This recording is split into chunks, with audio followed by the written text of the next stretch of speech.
इसी बीच बात करेंगे जम्मू के पर्यटन को लेकर, जहां पर लगातार पर्यटन बढ़ने के बावजूद भी जम्मू रोपवे के अंदर सन्नाटा पसरा हुआ है। बाहू महामाया सेक्शन पर रोजाना 100 से भी कम सवारियां देखने को मिल रही हैं। जम्मू में जो बाढ़ आई थी उसके बाद से पीरखो जो है और महामाया सेक्शन बंद किया गया था।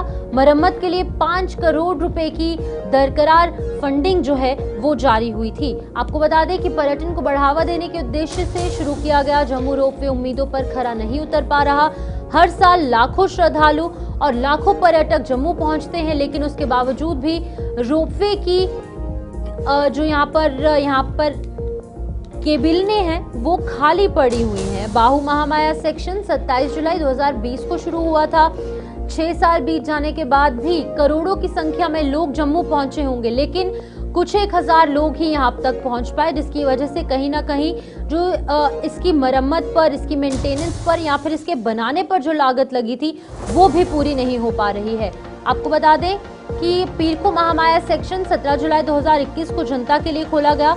सूत्रों के अनुसार पिछले साल बाढ़ जो आई थी उसके बाद से पीरखो महामाया सेक्शन बंद पड़ा है। वर्तमान में संचालित बाहू महामाया सेक्शन पर रोजाना 100 से भी कम सवारियां आ रही हैं। टिकट दरों में कटौती के बावजूद आय संचालन कम है। पीरखो स्टेशन की मरम्मत में 5 करोड़ रुपए की जरूरत बताई गई थी, लेकिन अभी तक कोई फंड जारी नहीं हो पाया है। पर्यटन विशेषज्ञों ने रोपवे को सफेद हाथी करार देते हुए इसके प्रचार प्रसार की मांग की है। तो ओवरऑल कई करोड़ रुपए की लागत से बनाया गया ये रोपवे अभी भी फिलहाल कहीं ना कहीं जर्जर अवस्था में तो नहीं है, लेकिन फिर भी लोग यहां पर नहीं पहुंच रहे हैं। शिल्पा शर्मा हमारे साथ, हमारी संवाददाता फोनलाइन के माध्यम से जुड़ी है। शिल्पा, क्या लगता है, क्या कुछ कमियां रह रही होंगी प्रशासनिक तौर पर, या फिर बाकी ओवरऑल अगर बात करेंगे कि लोग यहाँ पर नहीं पहुंच पा रहे हैं? देखिए, सबसे पहले पीरखो रोपवे की अगर मैं बात कर लूं तो इस समय जो है वो कार्य किया जा रहा है, लेकिन अभी कार्य जो है जिस प्रकार से जब जम्मू संभाग में फ्लड आया था तो उस दौरान काफी ज्यादा जो है वो क्षति पहुंची थी। और इस समय पीरखो स्टेशन को करीबन जो है वो 5 करोड़ रुपए की जरूरत है। फंड अभी तक जारी नहीं किया गया है, जहाँ काम अभी तक जो है वो रुका पड़ा हुआ है। देखिए, एक तरफ ये रोपवे जो कि रुका पड़ा हुआ है और दूसरी तरफ जो बहु महामाया जो जिस प्रकार से रोपवे जो है वो शुरू किया गया था, करीबन 2020 में इसका उद्घाटन हुआ था।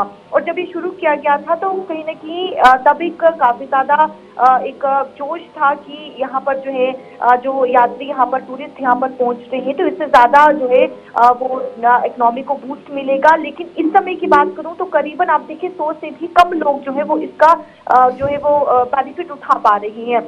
जिस प्रकार से 2021 में जो है वो माफ कीजिएगा 2020 में बहु महामाया स्टेशन का जो है वो उद्घाटन किया गया था। और अब कहीं न कहीं ये साफ तौर पर नजर आ रहा है कि जो रोपवे बनाया गया था, जिसके लिए बनाया गया था, उसका कहीं न कहीं जो है वो सही से उपयोग नहीं हो पा रहा है। देखिए, अब अधिकारियों का ये कहना है कि खराब प्रमोशन या फिर प्लानिंग ने इस प्रोजेक्ट को जो है वो पूरी तरीके से बेहाल कर दिया है। कहीं न कहीं एक लैंडमार्क नहीं है जो अट्रैक्शन होना चाहिए, क्योंकि टूरिस्ट आप देखिए जम्मू में टूरिस्ट पहुंच रहा है, माता वैष्णो दरबार जा रहा है, उसके बाद जम्मू भी लौट रहा है। तो साल भर की अगर मैं बात करूं तो आप देखिए 1 लाख टूरिस्ट जम्मू में पहुंचता है। लेकिन अब कहीं ना कहीं जो उसकी तरफ अट्रैक्शन होना चाहिए, जो बहु महामाया रोपवे है वहां की तरफ जो अट्रैक्शन होना चाहिए, जो रोड मैप होना चाहिए, वो इस समय रोड मैप जो है वो नजर नहीं आ रहा है।